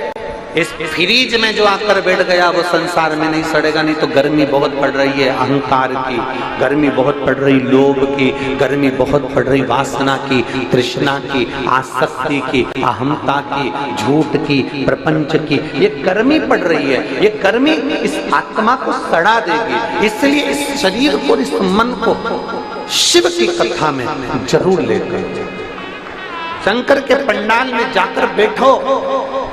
और मेरा निवेदन है, जो 7 दिन से इस पंडाल के अंदर रात रात भर पड़े हुए हैं, भगवान की भक्ति में डूबे हुए हैं, उनसे पूछना कि पंडाल में रहने का सुख क्या होता है, भगवान उनकी झोली खुशियों से भरता है कि नहीं भरता, वो पूछो।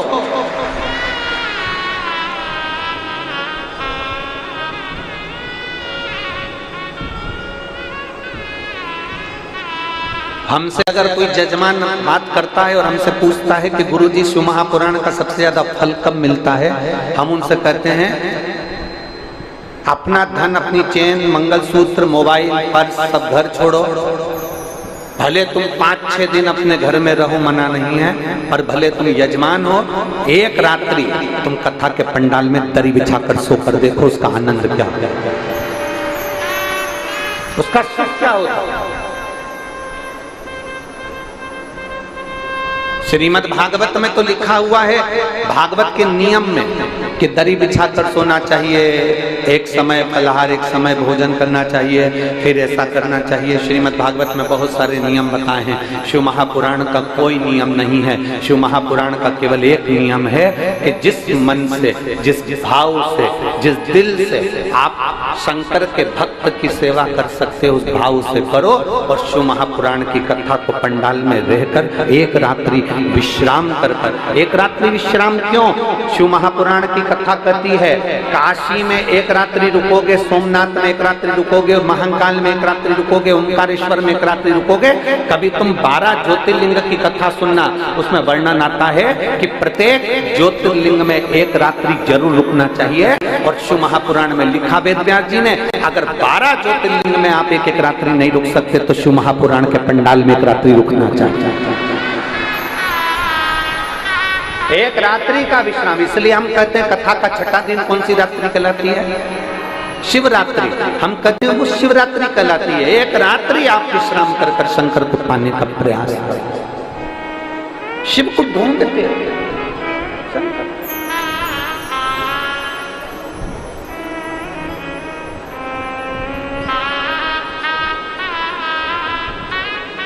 हमारे देवरी महादेव को ढूंढने का प्रयास करें। पार्वती, बच्चे कह देते हैं हमारा कोई नहीं है, माताएं कह देती है हमारा कोई नहीं है, पुरुष कह देते हैं हमारा कोई नहीं है, दुख की घड़ी आती है तब लोग कह देते हैं हमारा कोई नहीं है।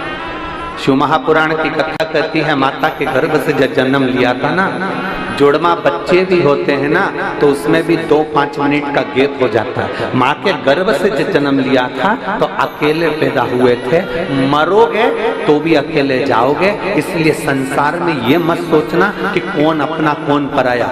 जन्म शंकर जी कहते हैं मैंने दिया है, मृत्यु मैंने दी है, घर मैंने दिया, परिवार मैंने दिया, नाते रिश्ते मैंने दिए हैं। तो चिंता मत कर, अंत समय में तेरे दुख की घड़ी में सब छोड़कर चले जाए। शंकर जी कहते हैं पर विश्वनाथ कभी छोड़कर नहीं जाए, विश्वनाथ कभी छोड़कर नहीं जाए, शिव कभी नहीं छोड़ेंगे, शंकर कभी तुम्हारा साथ नहीं छोड़ सकते।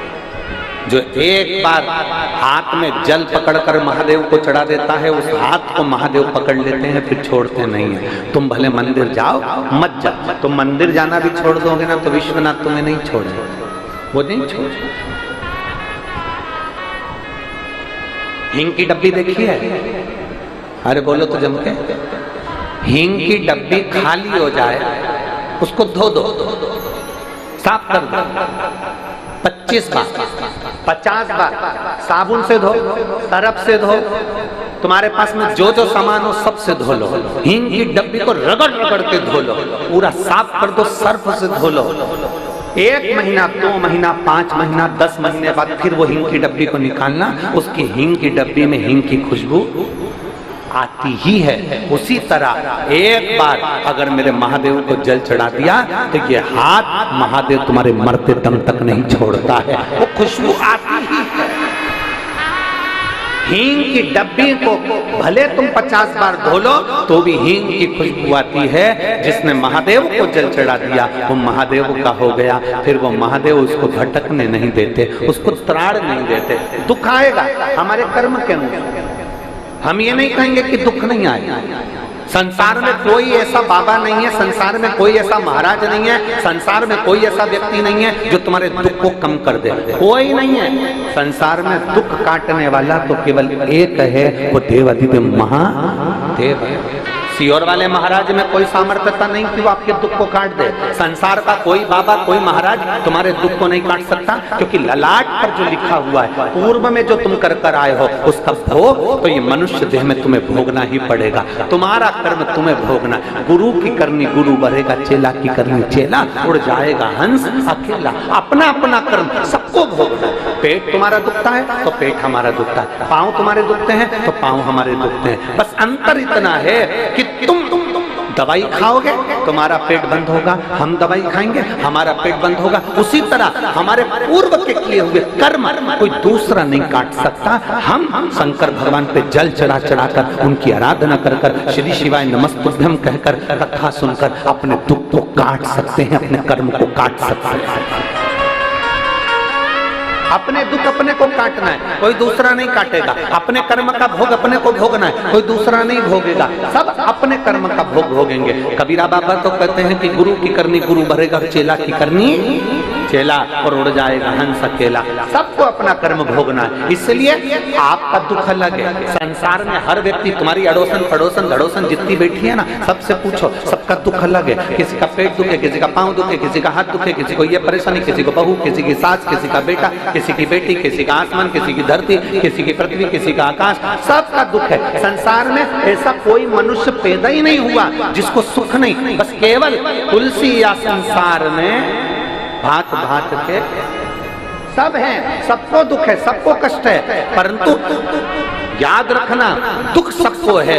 वो दुख तुम्हारी पड़ोसन भी नहीं काट सकती, वो दुख तुम्हारी सास भी नहीं काट सकती, वो दुख तुम्हारी बहू भी नहीं काट सकती। अपना दुख अपने को काटना है। और वो दुख कटेगा कैसे? शंकर भगवान के नाम स्मरण से, शिव जी को एक लोटा जल चढ़ाने से, शंकर की भक्ति करने से, शिव महापुराण की कथा सुनने से अपना दुख कटता।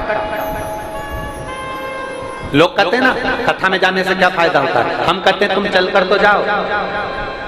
द्रौपदी पैदल चलकर एक संत के दरवाजे पर पहुंची।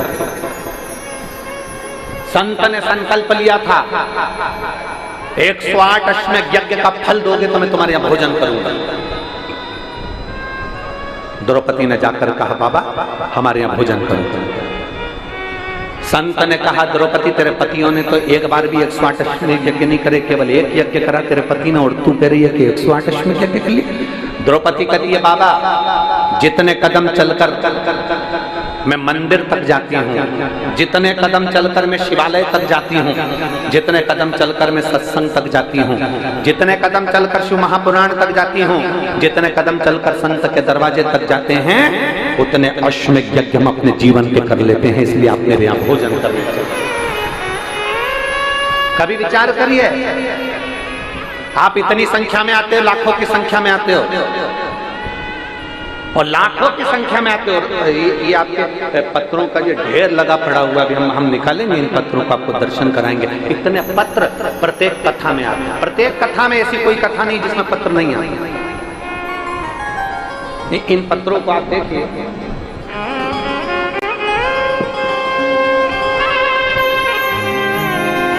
और प्रत्येक कथा में ऐसे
ये प्रत्येक कथा के पत्र हैं जिनके कार्य होते हैं और लोग दिल से लिखकर भेजते हैं कि मेरे बाबा ने मेरी झोली।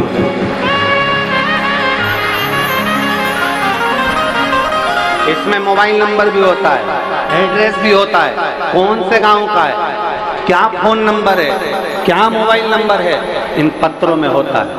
ये लाखों की भीड़, ये लाखों के भक्त शिव महापुराण में ऐसे ही नहीं आ जाते। बैठ कर जब वो बाबा से झोली पसार कर प्रार्थना करते हैं तो अगली कथा में उनका भी पत्र वही मिलता है मंच के ऊपर व्यास।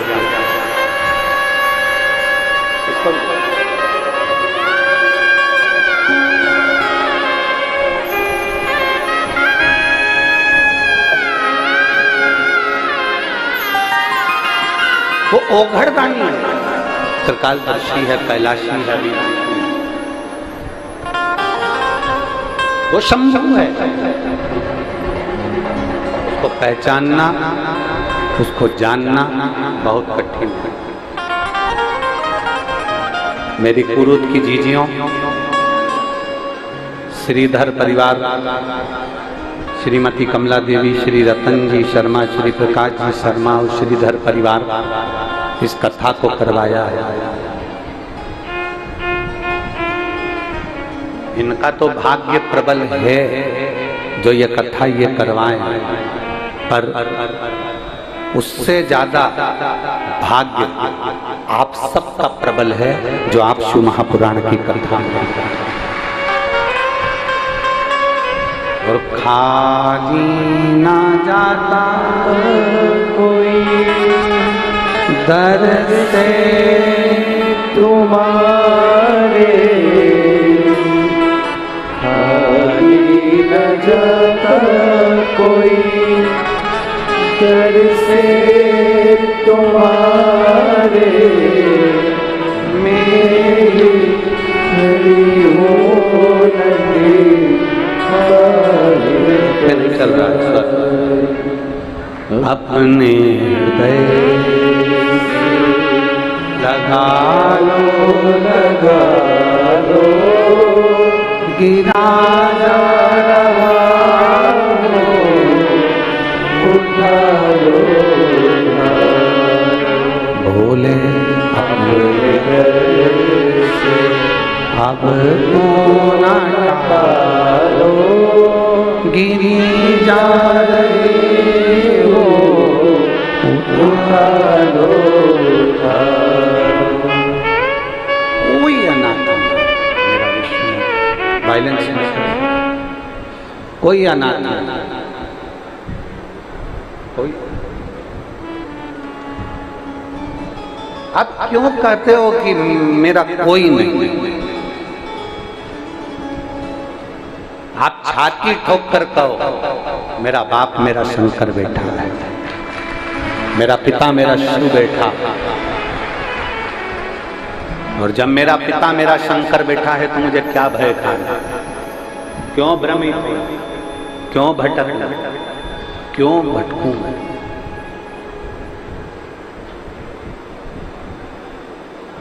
दुख कटेगा, पर उसमें दुख काटने में सियोर वाला महाराज तुम्हारा दुख काटने नहीं आया। संसार का कोई महाराज तुम्हारा दुख काट नहीं सकता। अपना दुख अपने को काटना है, अपना भोजन अपने को करना है, अपना पानी अपने को पीना है, अपनी दवाई अपने को खाना है, तो अपना दुख अपने को काटना है। और वो दुख केवल भगवान के नाम के सिवाय कलियुग केवल नाम और सुमर सुमर नर उतरहि पार। नाम के आधार पर दुख कट सकता। आप जो भजन कर रहे हो, आप जो शिव महापुराण की कथा सुन रहे हो, आप जो कीर्तन कर रहे हो, आप जो मंत्र जाप कर रहे हो, लाखों की संख्या में बैठकर एक साथ श्री शिवाय नमस्तुभ्यम जब हम बोलते हैं, लाखों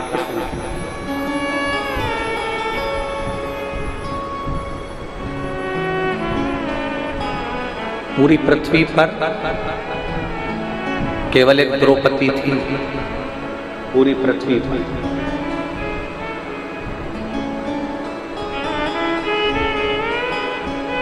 एक बार सत्यभामा जी ने रुक्मणी जी से कह दिया था,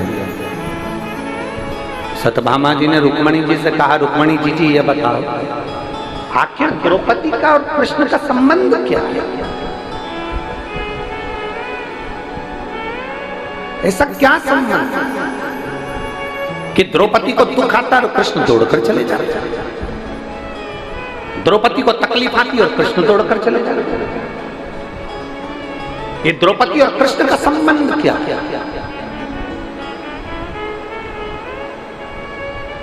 उस समय पर भगवान कृष्ण प्रकट होकर उन्होंने सत्यभामा जी से कहा, द्रौपदी मेरी बहन है, मेरे हाथ में चोट लगी थी तब उसने मुझे राखी बांधा, वो मेरी बहन है, वो मेरी बहन है।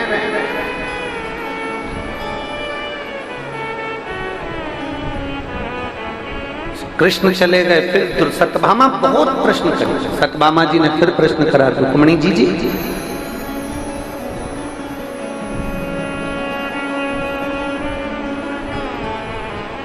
ये द्रौपदी को थोड़ी सी भी अक्ल नहीं है क्या? क्यों? रजस्वला धर्म से 3 दिन का रजो धर्म था इसका, और इसने हमारे स्वामी को पुकार लिया, भगवान को बुलाया और भगवान ने जाकर इसका चीर बढ़ा दिया। रजो धर्म में तो स्त्री मंदिर नहीं जाती, सामान नहीं छूती, और इसने भगवान को पुकार लिया और भगवान जाकर उसका चीर बढ़ा दिया। समझ में नहीं आया मुझे तो, ये खेल समझ में नहीं आया मुझे, ये खेल समझ में नहीं आया। भगवान कृष्ण फिर प्रकट हुए और भगवान कृष्ण ने कहा, सुनो सत्यभामा, शुद्ध हो अशुद्ध हो,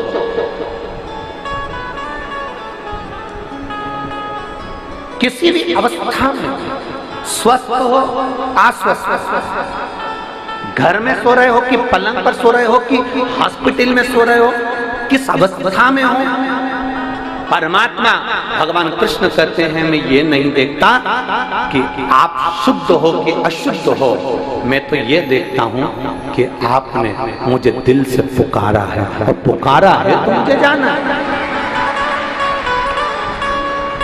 चलो यहाँ इतनी मेरी जीजियां बैठी हैं और इतने मेरे जीजा और मेरे बेटा बेटी, मेरी माताएं भाई बैठी हैं, और जितने आस्था चैनल पर कथा सुन रहे हैं वो भी सुन रहे हैं, मैं उनसे भी पूछूं और आपसे भी पूछूं, आपके बच्चे ने, आप स्नान करके आई, आप नहा के आई, और बच्चे ने गंदगी कर दी, खूब रो रहा, गोदी में लोगी कि नहीं लोगी?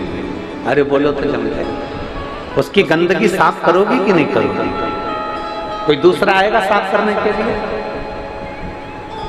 बच्चा कितना भी रोते रहे, कोई साफ करने के लिए नहीं आएगा। छोटा सा बच्चा, तुम नहा के आई और छोटे से बच्चे ने अपनी गंदगी कर दी, उसने उसके कपड़े को बिगाड़ दिया। माई उसने कपड़ा उसको साफ करा और उसको कपड़ा दूसरा बदल दिया। कोई दूसरा नहीं, या तो माँ साफ करेगी या बाप साफ करेगा, पिता उसको संभाल लेगा। वो कहेगा तू जा, तू अभी स्नान करके आई ना, जब पूजन कर ले और फिर कर ले। नहीं, मैं साफ कर लूंगी।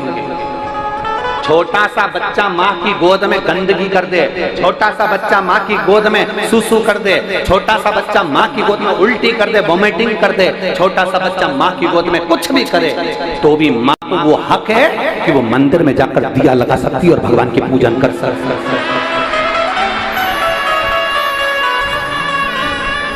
माँ को वो हक है। अपने बच्चे की गंदगी साफ करने वाली माँ मंदिर में जा सकती है, पूजन कर सकती है, आराधना कर सकती है। एक बार गंदगी करी और तुम वापस नहाने जाओगे क्या? अरे बोलो तो जम के। फिर बच्चे ने गंदगी कर दी, फिर नहाने जाओगे क्या? नहीं। बच्चा गंदा हो गया तो माता पिता ने उसके कपड़े साफ करे, माता पिता ने उसको संभाल लिया। उसी तरह भगवान कृष्ण कहते हैं, अगर संसार का मनुष्य किसी भी अवस्था में, अच्छी बुरी किसी भी अवस्था में मुझे पुकारता है, तो भगवान कहते हैं मैं जगत का बाप हूं, मेरा नाम जगन्नाथ है, मुझे जाना पड़ता है। जगत का बाप हूँ, जगन्नाथ हूँ, मुझे जाना पड़ता है। जगत का बाप हूँ, विश्वनाथ हूँ, मुझे जाना पड़ता है। जगत का बाप हूँ, द्वारकानाथ हूँ, मुझे जाना पड़ता है। जगत का बाप हूँ, बद्रीनाथ हूँ, मुझे जाना पड़ता है। जगत का बाप हूँ, केदारनाथ हूँ, मुझे जाना पड़ता है। जगत का बाप हूँ, सोमनाथ हूँ, मुझे जाना पड़ता है। मैं जगत का बाप हूँ, मेरा बच्चा जिस अवस्था में पुकारेगा मुझे जाना पड़ेगा, जिस अवस्था।